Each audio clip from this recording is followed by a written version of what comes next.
Assalamualaikum warahmatullahi wabarakatuh.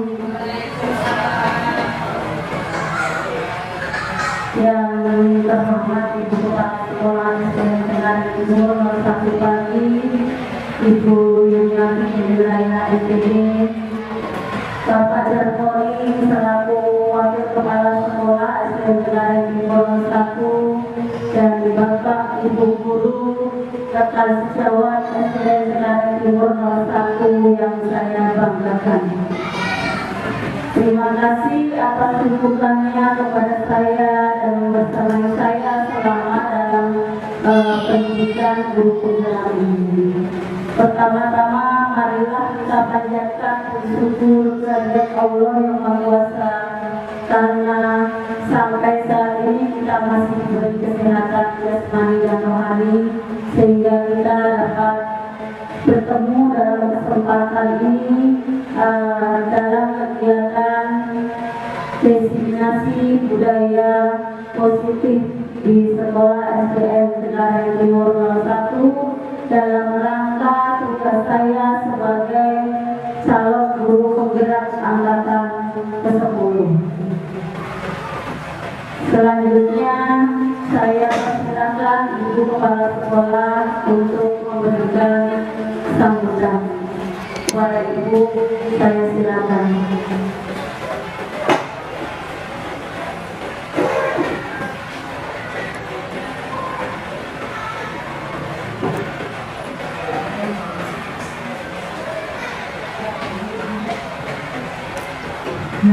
Terima kasih kepada Ibu Yuli yang telah memberikan kesempatan kepada saya untuk memberikan sedikit sambutan.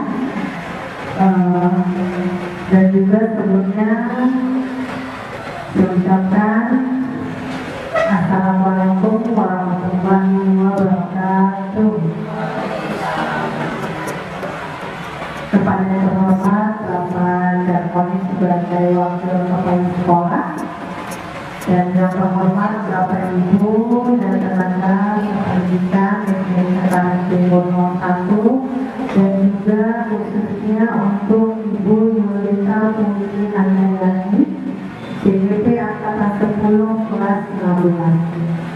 Di sini kita bersama-sama ingin menyaksikan aksi nyata modul dari Ibu Yuli, yaitu tentang destinasi budaya positif.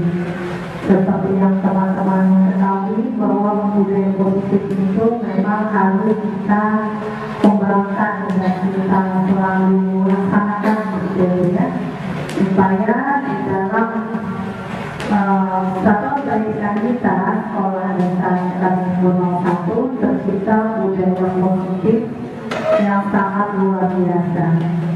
Mestinya dari pegawai, tenaga pendidik, penjaga ataupun operator saling memberikan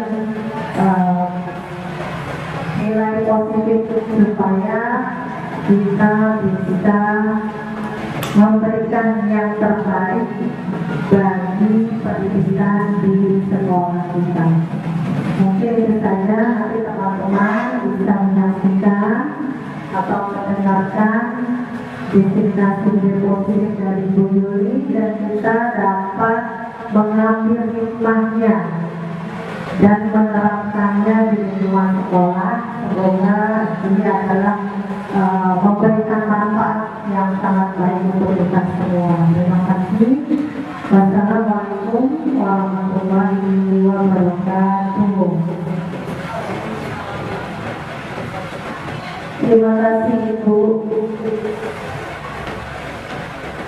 Bapak Ibu guru hebat, izinkan saya untuk memaparkan aksi nyata modul 1 destinasi budaya positif.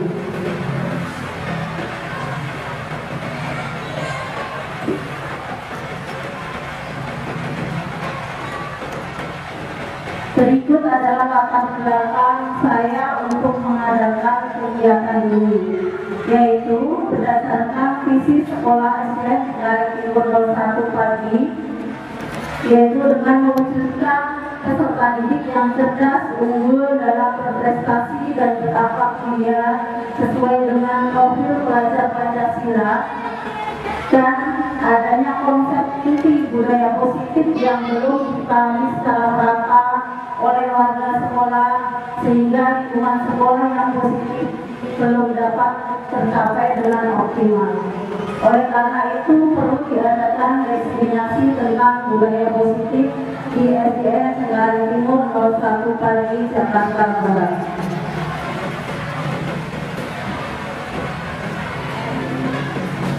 Tujuan kegiatan destinasi ini adalah yang pertama, meningkatkan pemahaman warga sekolah tentang budaya positif. Yang kedua, menerapkan budaya positif di sekolah. Yang ketiga, menerapkan segitiga eksekusi dalam penyelesaian masalah di sekolah. Yang keempat, terbentuknya motivasi intrinsik pada murid melalui pembuatan keyakinan sekolah atau kelas.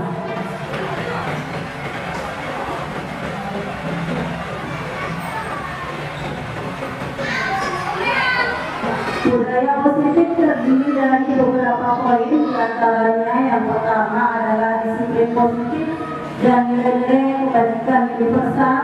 Yang kedua, teori motivasi, hukuman dan penghargaan serta restitusi. Yang ketiga, keyakinan kelas.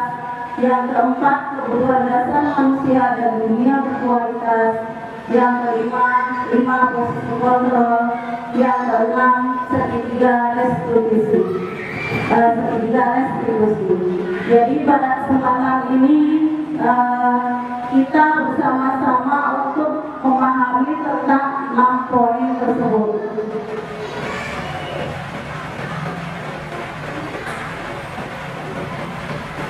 Sebelum ke materi disiplin positif, ini ada sebuah praktek atau uji coba, yaitu dengan kegiatan cobalah buka. Saya bisa minta bantuannya buat Jihan untuk mengepal tangannya. Dalam kepalan buat Jihan beri sesuatu yang berharga untuk buat Jihan. Kemudian saya minta untuk Bu Rohma berusaha merayu buat Jihan untuk dapat membuka kepalan tangan buat Jihan. Silakan Bu Rohma.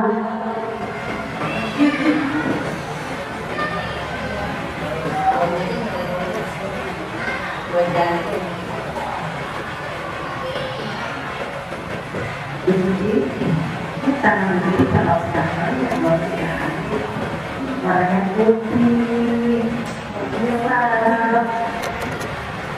Boleh saya buka kepalanya?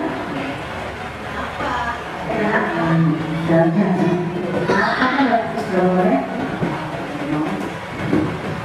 Emang ada apa di dalam ini? Ada apa ya? Ada sesuatu. Boleh saya lihat? Boleh. Tidak boleh. Tidak boleh. Tidak apa-apa. Benar ya, Bu Elia tidak mau kepalanya dibuka ya. Iya. Sangat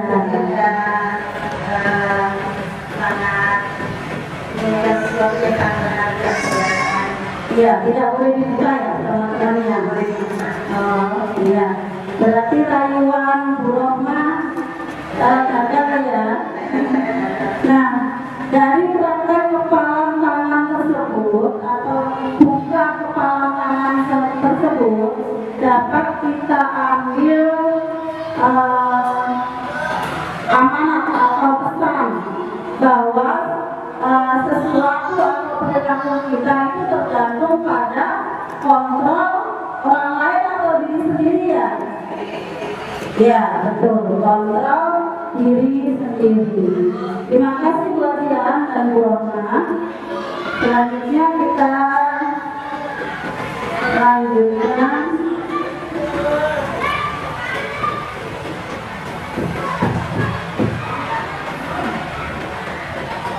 Disiplin positif itu apa ya? Menurut Dr. William Blaise dalam kontrol teori yang kemudian hari berkembang dan dinamakan choice theory, meluruskan beberapa miskonsepsi tentang makna kontrol.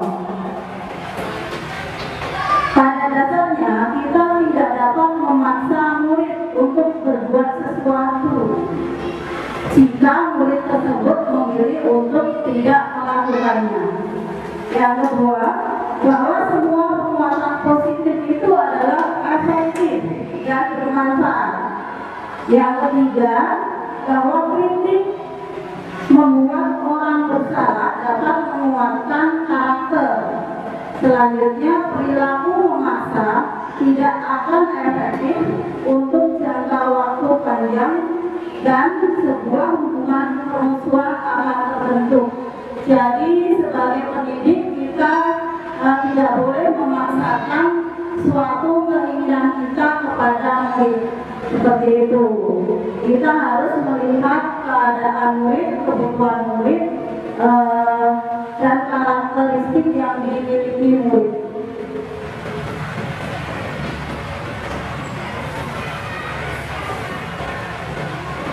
Selanjutnya, bagaimana seorang bisa berubah dari stimulus respon kepada pendekatan teori kontrol? Ini maksudnya adalah bagaimana seorang bisa merubah perilaku dari yang semula hanya memberikan tanggapan, misalnya memaksakan kehendak kepada murid, menjadi suatu kontrol, menjadi sesuatu yang sesuai dengan kebutuhan murid. Menurut Stephen F. Covey, bila kita ingin membuat kemajuan perlahan sedikit-sedikit, ubahlah sikap atau perilaku Anda. Namun bila kita ingin memperbaiki cara-cara utama kita, maka kita perlu mengubah kerangka asuhan kita. Ubahlah bagaimana Anda melihat dunia, bagaimana Anda berpikir tentang manusia. Ubahlah paradigma Anda. Dan sekarang inilah saatnya kita untuk merubah diri kita dari paradigma stimulus respon menjadi teori kontrol dalam kegiatan pembelajaran di sekolah.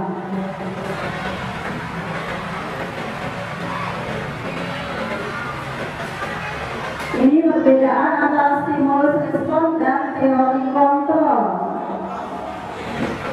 Kalau kemarin kita hanya melihat kebutuhan kita sama setiap orang, maka dari sekarang kita harus bisa mengubahnya menjadi realitas bahwa kebutuhan itu berbeda. Begitu juga kebutuhan setiap murid kita. Yang kedua, semua orang melihat hal yang sama. Kita harus mengubahnya menjadi setiap orang itu memiliki gambaran yang berbeda. Yang ketiga, kita mencoba mengubah orang agar berpandangan sama dengan kita. Kita harus mengubah paradigma tersebut. Kita harus berusaha memahami bahwa pandangan orang lain itu tentang dunia, bukan tentang melulu diri sendiri. Kemudian perilaku buruk dilihat sebagai suatu kesalahan. Kita ubah menjadi motivasi kita sendiri, bagaimana kita mengontrol diri kita sendiri, bukan karena menaruh orang lain. Kemudian saya bisa mengontrol orang lain, itu pendapat terdahulu. Tetapi mulai sekarang kita harus bisa mengubah bahwa kita tidak bisa mengontrol orang lain. Pemaksaan ada pada saat bukan gagal.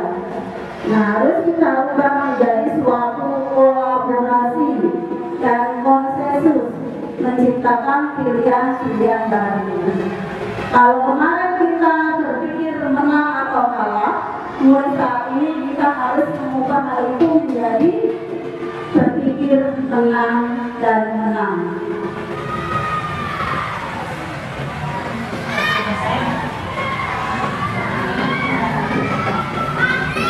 Apa sih makna kata disiplin? Ketika mendengar kata disiplin, pasti kita berasumsi negatif. Disiplin itu peraturan, disiplin itu hukuman. Ya tidak Bapak Ibu. Jadi ketika kita mendengar disiplin yang terbayang di benak kita adalah tata tertib, teratur, kepatuhan, peraturan. Jadi kata disiplin bisa dihubungkan dengan hukuman. Dengan begitu tidak Pak Jadwali? Bagaimana menurut Bapak tentang disiplin Pak di sekolah kita Pak?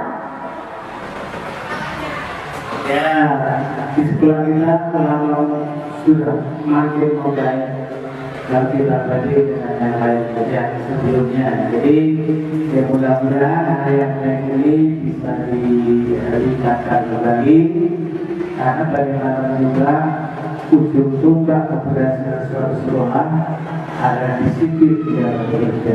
Itu barangkali yang sudah diikuti Pak. Tapi menurut Bapak disiplin itu artinya berhubungan dengan hukuman tidak? Misalnya Ya, ada hubungannya. ada hubungannya. Ya, ada tentunya lisan, terus peringatan pertama, kedua, ketiga, bahkan sampai program bulan kerja. Ya. Ya. Terima kasih Pak atas pendapatnya. Nanti kita lihat materi selanjutnya tentang disiplin.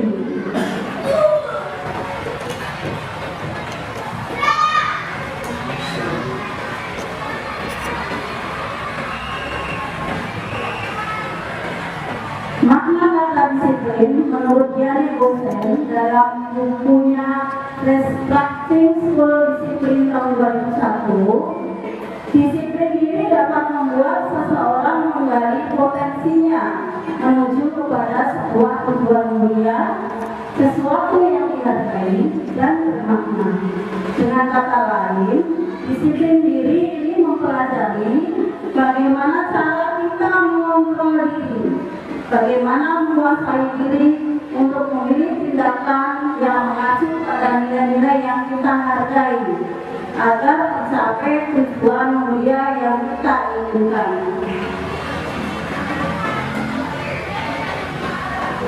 Menurut kinerja Dewantara, seseorang yang memiliki disiplin diri berarti mereka bisa bertanggung jawab terhadap apa yang dilakukannya, karena mereka mendasarkan tindakan mereka pada nilai-nilai kebajikan universal.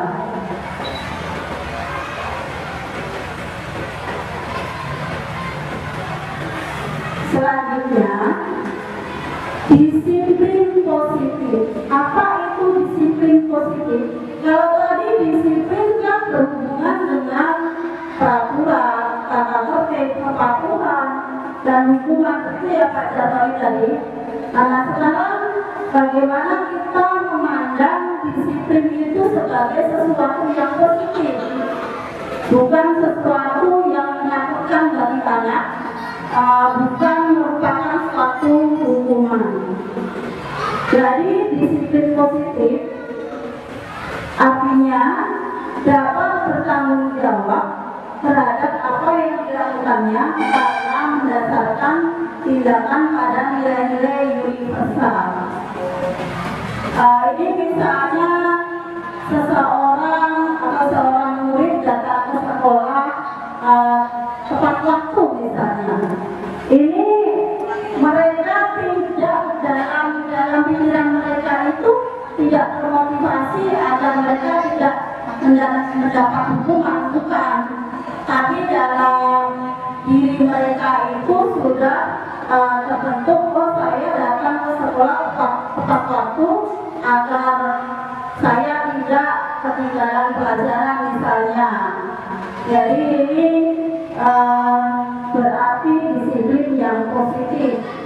Yang kedua, disiplin positif juga dapat diartikan bagaimana cara kita mengontrol diri dan menguasai diri untuk memilih tindakan yang mengacu pada nilai-nilai yang kita hargai agar tercapai tujuan mulia yang diinginkan. Yang ketiga, disiplin positif juga berarti dapat membuat murid memahami dan menyadari tindakan berdasarkan motivasi intrinsik, bukan akibat paksaan, ujian, atau hukuman.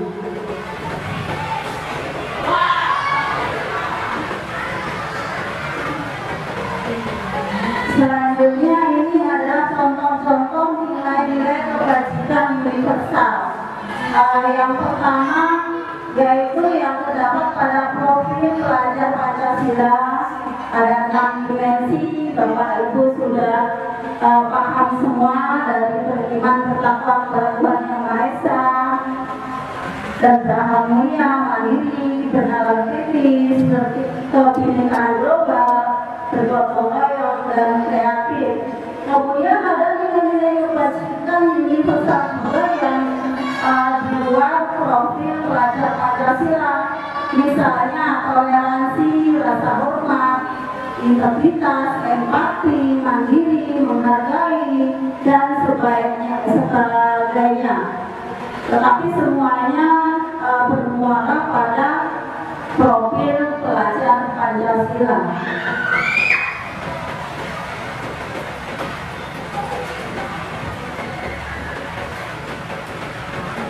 Selanjutnya tentang motivasi perilaku manusia. Ada 3 motivasi mengapa seseorang itu berperilaku. Yang pertama, untuk menghindari ketidaknyamanan atau hukuman. Yang kedua, untuk mendapatkan imbalan atau penghargaan dari orang lain. Yang ketiga, untuk menjadi orang yang mereka inginkan dan menghargai diri sendiri dengan nilai-nilai yang mereka percaya. Motivasi terendah mungkin pernah kita alami, semuanya pernah merasakan, mungkin mempunyai motivasi yang terendah, yaitu untuk menghindari ketidaknyamanan atau hukuman. Ciri dengan motivasi itu adalah ada suatu pertanyaan, apa yang akan terjadi apabila saya tidak melakukannya, seperti itu. Yang kedua, untuk mendapatkan imbalan, pertanyaannya, orang dengan motivasi ini akan bertanya, apa yang akan saya dapatkan apabila saya melakukannya. Yang ketiga, motivasi yang tertinggi adalah menjadi orang yang mereka inginkan dan menghargai diri sendiri dengan nilai-nilai yang mereka percayai. Cirinya yaitu dengan pertanyaan, orang dengan motivasi ini akan menjadi orang yang seperti apa sih setelah saya melakukannya, seperti itu. Mungkin dari teman-teman bisa memberikan contoh untuk motivasi untuk menghindari ketidaknyamanan atau hukuman.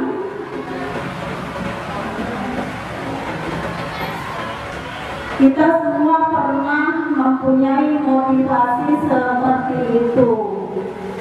Misalnya, Bu Dina?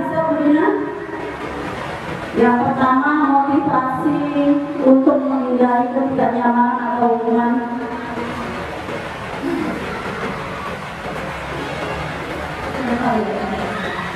Mungkin contohnya ketika kita datang terlambat.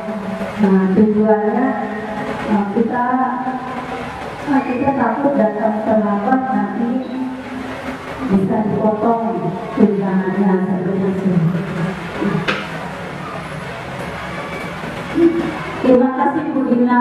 Ya, seperti itu ya teman-teman. Jadi contohnya kita sebagai pegawai negeri atau sebagai pegawai Pemda DKI Jakarta datang ke sekolah hanya untuk memenuhi absen NT agar TKD kita tidak dipotong.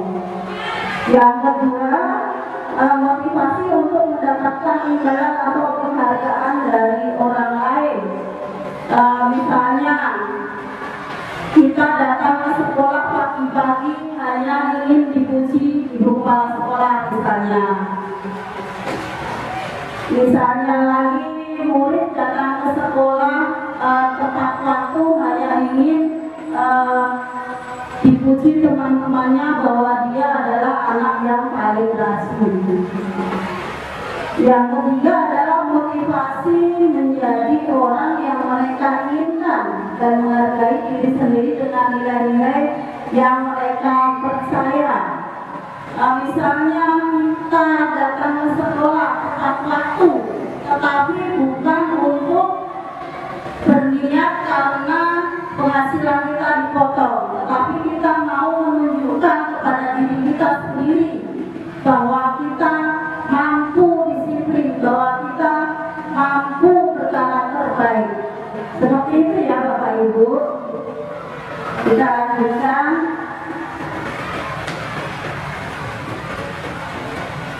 Tentang hukuman, konsekuensi, dan restitusi. Tindakan terhadap suatu pelanggaran pada umumnya berbentuk hukuman, konsekuensi, atau disiplin positif yang dinamakan restitusi. Ini mungkin kata restitusi ini masih baru ya buat kita, buat saya juga. Restitusi adalah proses menciptakan kondisi bagi murid untuk memperbaiki kesalahan mereka sehingga mereka bisa kembali pada kelompok mereka dengan karakter yang lebih kuat. Menurut dosen tahun 2004. Jadi restitusi ini merupakan proses kolaboratif yang mendatang murid untuk mencari solusi untuk masalah mereka dan membantu mereka berpikir tentang orang seperti apa yang mereka inginkan dan bagaimana mereka harus memperlakukan orang lain.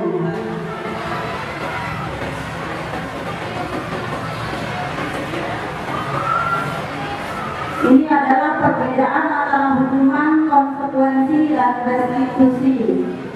Kalau hukuman adalah sesuatu yang menyakitkan, konsekuensi sesuatu harus terjadi, sedangkan restitusi adalah merupakan pilihan. Hukuman tidak nyaman untukmu, hukuman merupakan korban dalam mendapat keadilan.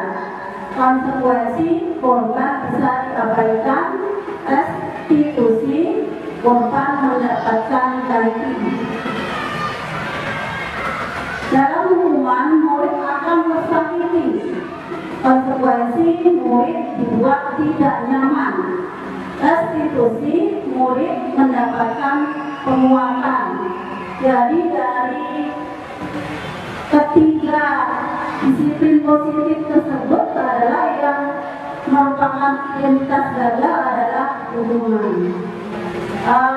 Menurut teman-teman, disiplin yang mana yang paling sesuai untuk sekarang dapat 21 ini untuk kita terapkan ke murid?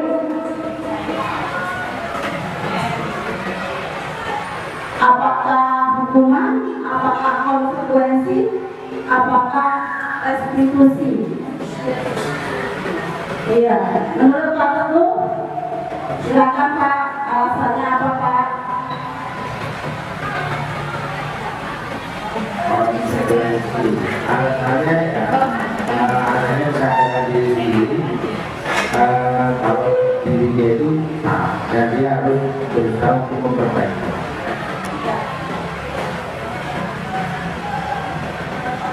Terima kasih Pak Teguh. Apakah ada pendapat lain, konsekuensi atau restitusi yang tepat untuk menyelesaikan masalah di sekolah? Dulu mungkin? Oh iya. Baik Pak Teguh, terima kasih atas pendapatnya. Meluruskan disiplin yang paling dianjurkan atau paling sesuai dengan kondisi sekarang ini pada murid-murid generasi Z, yaitu dengan restitusi. Nanti langkah-langkahnya seperti apa nanti kita pelajari bersama. Di dalam konstitusi ini ada kerjasama antara guru dan murid. Konsekuensi juga ada kerjasama antara guru dan murid, tetapi lebih memberikan kebebasan untuk murid berpendapat itu pada disiplin restitusi.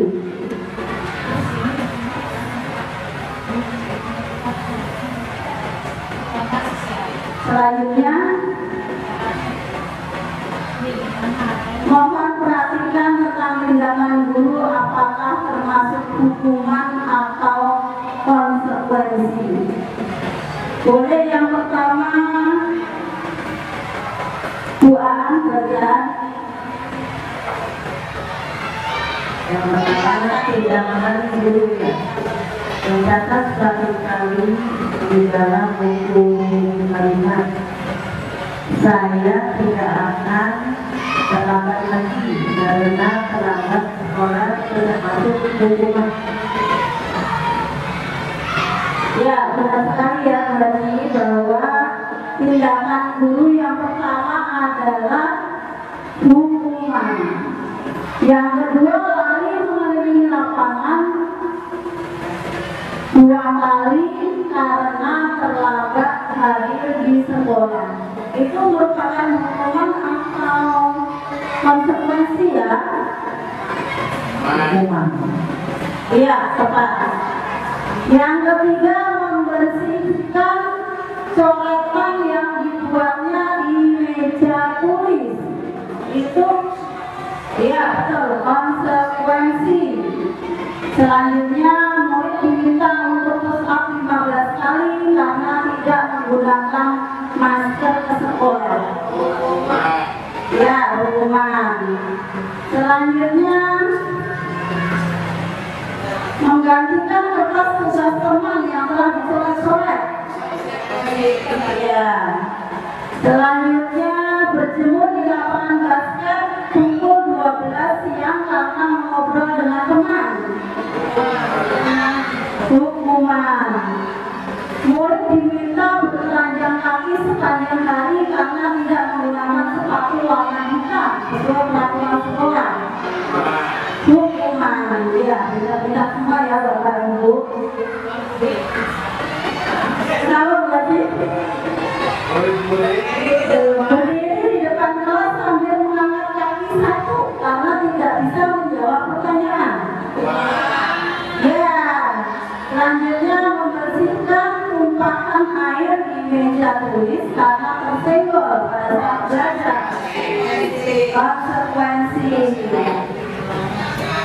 Kehilangan 10 menit jam istirahat untuk mengerjakan tugas karena terlambat datang dan tertinggal pelajaran.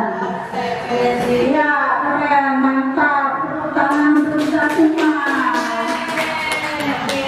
Pintar, keren. Selanjutnya, dihukum oleh penghargaan. Kita pikir kalau penghargaan itu bagus ya Bapak Ibu. Kemarin sebelum mendapatkan materi ini pun saya berpikir kalau penghargaan itu adalah sesuatu yang pasti dan selalu positif. Ternyata tidak. Penghargaan itu bisa berpengaruh pada jangka pendek dan jangka panjang.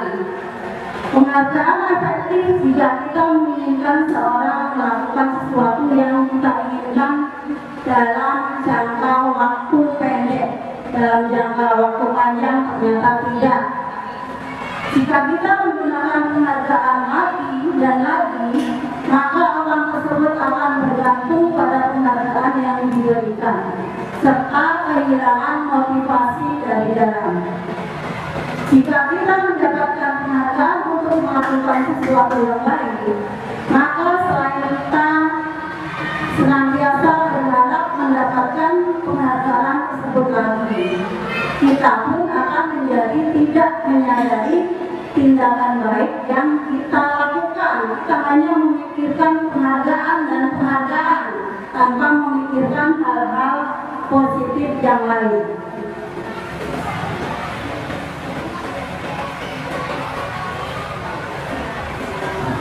Penghargaan tidak efektif, artinya jika saya mengharapkan suatu penghargaan dan tidak mendapatkannya, maka saya akan kecewa, saya akan sedih, saya akan berkecil hati, dan kemungkinan lain kali saya tidak akan berusaha untuk melakukan hal sebelumnya dengan lebih baik. Kemudian penghargaan merusak hubungan. Penghargaan menciptakan persaingan di kelas dan persaingan menyebabkan kecemasan.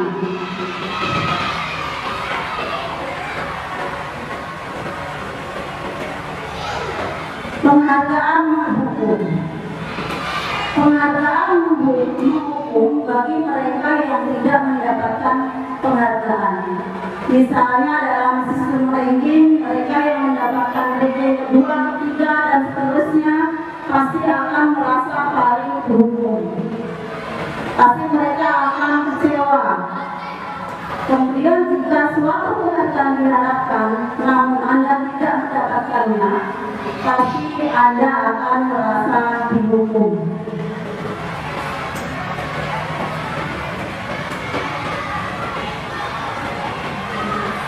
Kemudian motivasi dari dalam diri murid atau intrinsik. Saat seorang anak belajar untuk pertama kali menggabungkan huruf-huruf dan kata-kata, serta menyadari bahwa ia dapat membaca, timbul pijar di matanya dan sebuah senyuman di wajahnya. Anak tersebut begitu gembira dan ia telah mempelajari dan menguasai suatu keterampilan baru. Kesadaran akan kemampuannya bahwa dia sudah dapat membaca sesungguhnya sudah merupakan suatu penghargaan. Jadi penghargaan selain sebagai hukuman, penghargaan juga dapat menjadi motivasi dari dalam diri. Artinya memberikan penghargaan kepada diri sendiri, akan memberikan hal positif atau motivasi positif untuk seseorang. Jadi di antaranya membantu murid menjadi lebih memiliki tujuan, disiplin positif, memulihkan dirinya setelah berbuat salah. Restitusi bukan untuk menebus kesalahan, namun untuk belajar dari kesalahan, memperbaiki hubungan, merupakan tawaran bukan paksaan. Restitusi menuntun untuk melihat ke dalam diri, mencari kebutuhan dasar yang mendasari sebuah tindakan. Restitusi diri adalah cara yang baik yang berfokus pada karakter bukan tindakan. Restitusi menguatkan fokus pada solusi atau penyelesaian suatu permasalahan. Restitusi juga mengembalikan murid yang berbuat salah pada kelompoknya.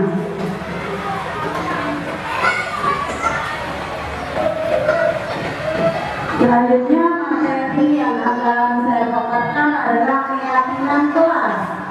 Mengapa keyakinan kelas bukan peraturan kelas?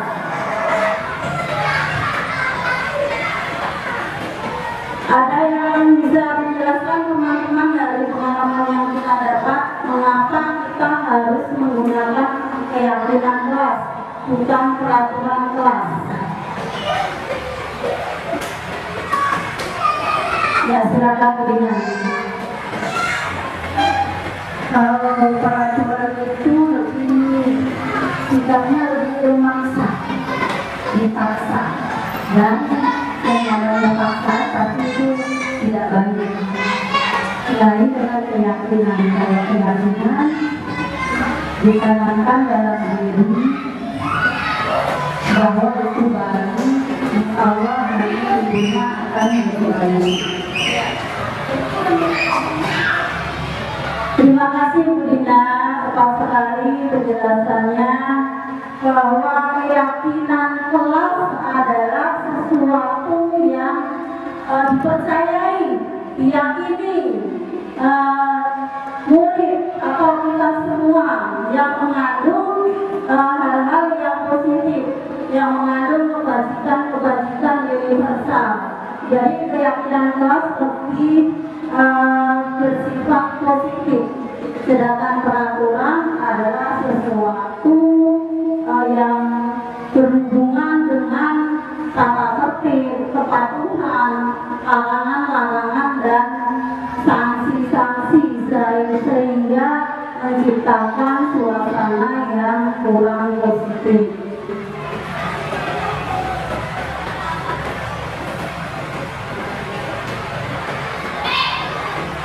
Bagaimana cara menyusun keyakinan kelas? Nah, Bapak Ibu semua, saya ingin bertanya, apakah di kelas Bapak Ibu semua sudah ada peraturan kelas atau kesepakatan kelas? Sudah Bapak Ibu? Di kelas masing-masing? Sudah ya? Apakah di situ sudah memuat tentang kalimat-kalimat positif atau nilai-nilai kebajikan yang ada dalam peraturan kelas Bapak Ibu semua?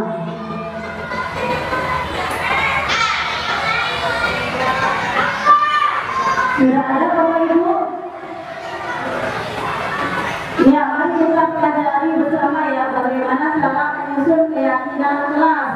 Misalnya di peraturan kelas kita ada kalimat jangan berlari di kelas atau koridor, atau misalnya dilarang berisik saat belajar misalnya. Nah, itu adalah mesti kalimat negatif ya.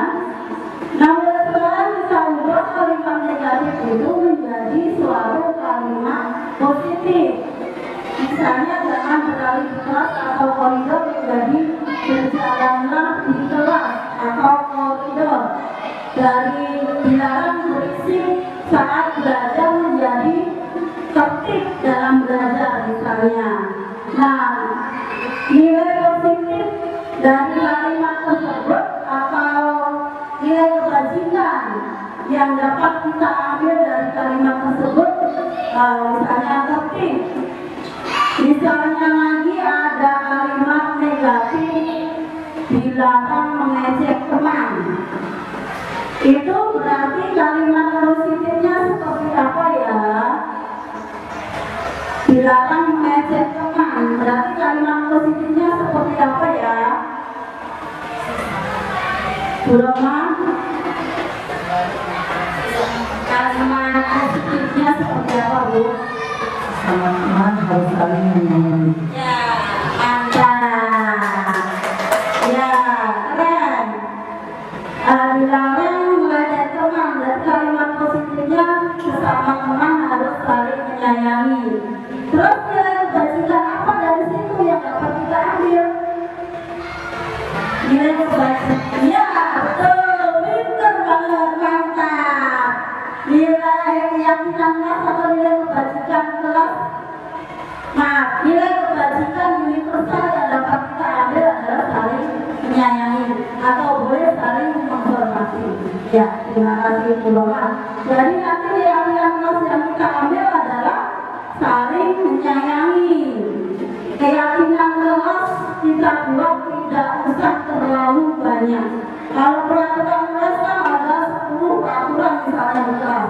Dilarang ini, harus begini, harus begitu, ya Bapak Ibu. Tapi itu malah tidak dilaksanakan oleh anak-anak karena kebanyakan. Jadi mulai sekarang mari kita buat keyakinan kelas yang berisi tentang nilai-nilai kebajikan. Tidak usah terlalu banyak, yang penting dapat dilaksanakan dengan baik dan konsisten.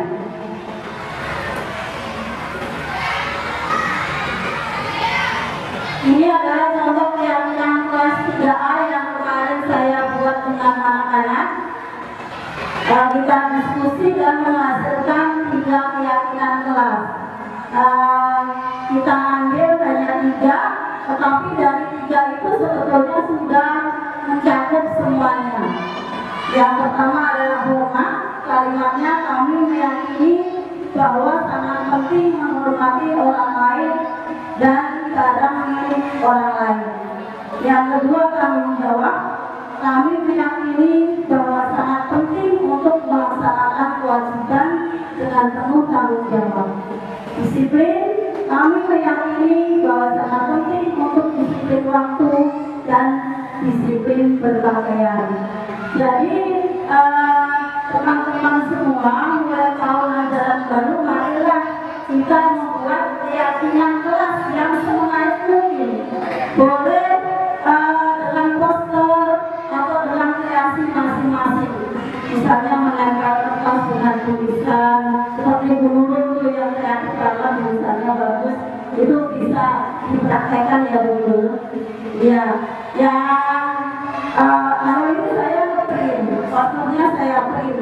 Jadi nanti marilah kita buat bersama-sama dengan anak didik kita suatu keyakinan kelas yang mereka yakini, yang mereka akan lakukan dengan baik.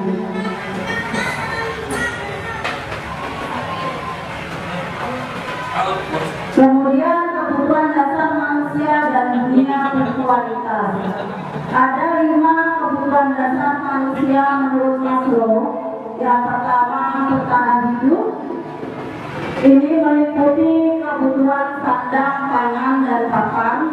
Yang kedua ada kasih sayang dan rasa diterima. Ini adalah kebutuhan untuk bersosialisasi, kebutuhan untuk merasa diterima di lingkungannya. Yang ketiga ada kebutuhan tentang penguasaan atau aktualisasi diri. Yang ketiga kesenangan. Yang keempat kesenangan. Dan yang kelima adalah kebebasan. Dari kebutuhan dasar ini, marilah kita melihat atau menerapkannya kepada murid-murid kita dengan cara mengenali kebutuhan murid-murid kita seperti apa kebutuhan mereka, sehingga kita dapat melaksanakan pembelajaran sesuai dengan kebutuhan murid.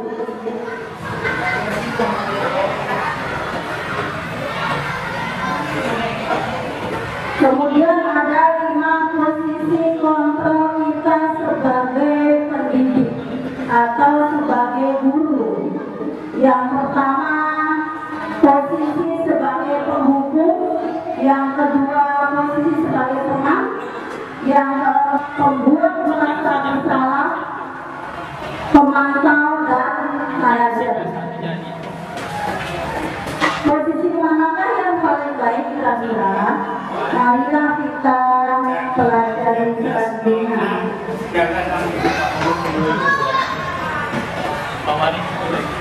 Posisi sebagai penghukum. Di sini bisa menghukum dengan hukuman fisik maupun verbal. Contoh kalimatnya, patuhi aturan saya atau awas. Kemudian kamu selalu saja salah. Selalu, pasti selalu yang terakhir selesai. Itu contoh kalimat atau ciri sebagai penghukum.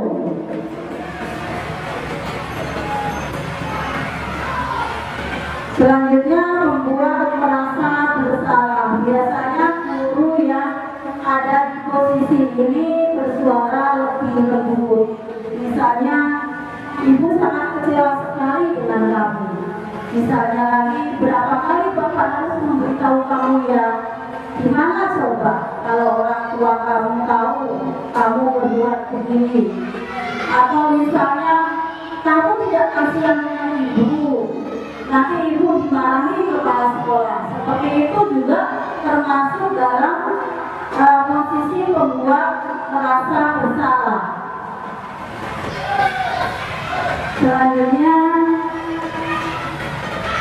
posisi guru sebagai teman. Ini guru menggunakan hubungan baik dan humor untuk mempengaruhi seseorang. Ini sepertinya ada di Pak Guru ini. Ya Pak Guru, Posisi sebagai teman seperti ada di kartu. Ya, suka humor dengan murid-muridnya. Contoh kalimatnya, ayo bantulah beri Bapak ya. Ayo ingat tidak bantuan Bapak selama ini. Ya sudah, kali ini tidak apa-apa, nanti Ibu bantu bereskan. Jadi ini menempatkan guru sebagai teman.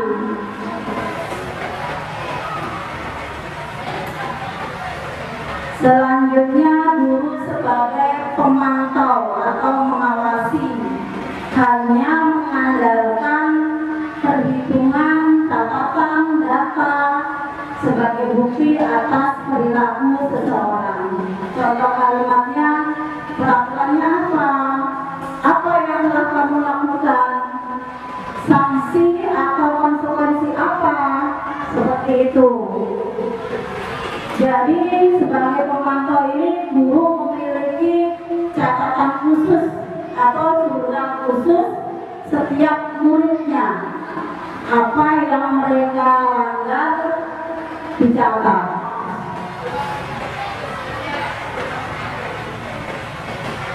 Kemudian posisi sebagai manajer.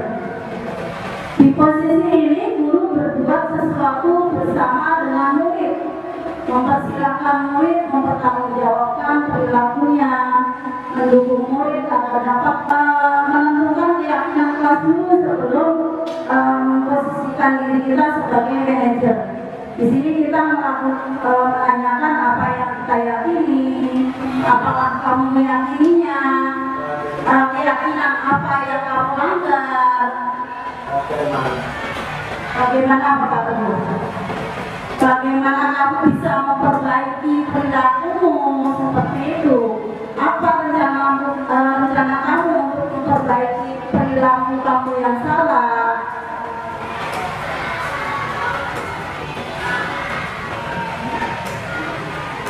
Selanjutnya dalam menyelesaikan masalah di sekolah, terutama dengan murid kita, ada 3 langkah segitiga restitusi. Yang pertama adalah menstabilkan identitas. Ini dengan suatu kalimat pertanyaan, misalnya kita semua akan melakukan hal yang terbaik. Misalnya lagi, semua orang bisa berbuat salah seperti kamu.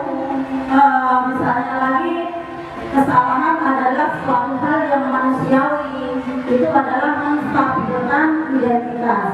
Yang kedua, validasi tindakan yang salah. Jadi semua perilaku pada murid itu pasti ada alasannya. Ini bisa kita lakukan dengan menanyakan, mengapa kamu melakukan hal itu? Mengapa kamu bisa berperilaku seperti itu? Yang ketiga adalah menanyakan keyakinan. Contohnya yaitu dengan pertanyaan keyakinan mana yang telah kamu langgar, atau kamu ingat tidak keyakinan kelas kita apa saja. Seperti itu.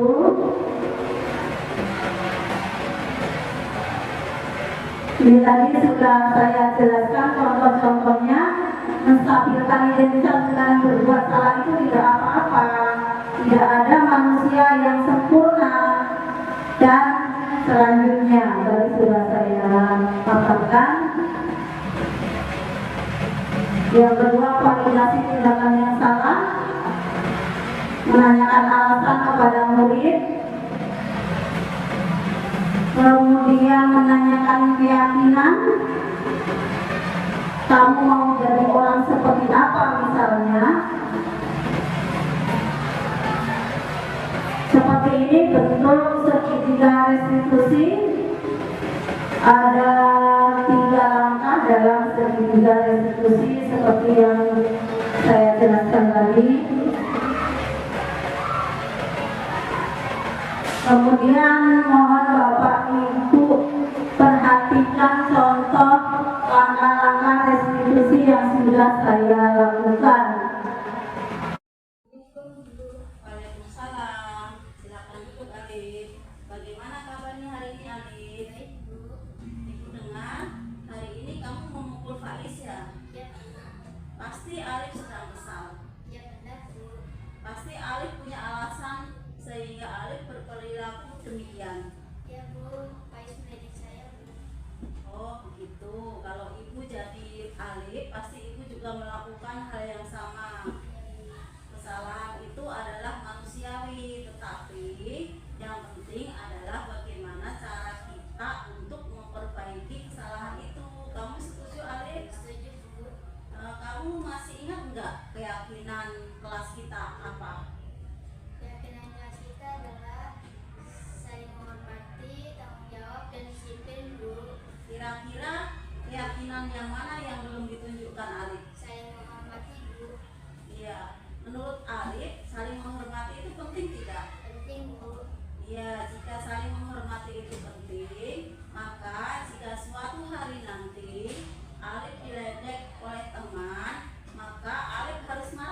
Ibu, ini adalah contoh segitiga restitusi yang sudah saya lakukan. Ini adalah Alif kelas 3A. Saat istirahat dia memukul Faiz karena Faiz mengejek Alif dengan nama orang tuanya. Dia kesal dan marah, akhirnya Alif memukul Faiz. Yang saya tanyakan yang pertama adalah memberikan penguatan bahwa suatu kesalahan itu adalah sesuatu yang manusiawi dan dapat dilakukan oleh siapa saja. Menanyakan alasan mengapa Alif melakukan hal itu. Kemudian saya mencari solusi bersama Alif. Akhirnya Alif mengeluarkan pendapat dari hati Alif sendiri, yaitu dia akan memperbaiki perilakunya dan meminta maaf kepada Faiz dan berjanji tidak akan mengulanginya. Jadi seperti itu ya Bapak Ibu. Jadi kita menghukum anak itu sudah bukan zamannya. Jadi suatu masalah dapat kita bicarakan baik-baik dengan diskusi bersama murid untuk membuat solusi atau penyelesaian bersama-sama. Nah, bagaimana jika anak kita itu sudah kita restitusi berkali-kali, misalnya sekali, 2 kali, 3 kali, tetapi masih seperti itu? Kira-kira bagaimana ya langkah kita? Kita dapat berdiskusi dengan orang tua. Kita dapat berdiskusi dengan guru sebelumnya. Jadi kita berkolaborasi dengan semua stakeholder sekolah.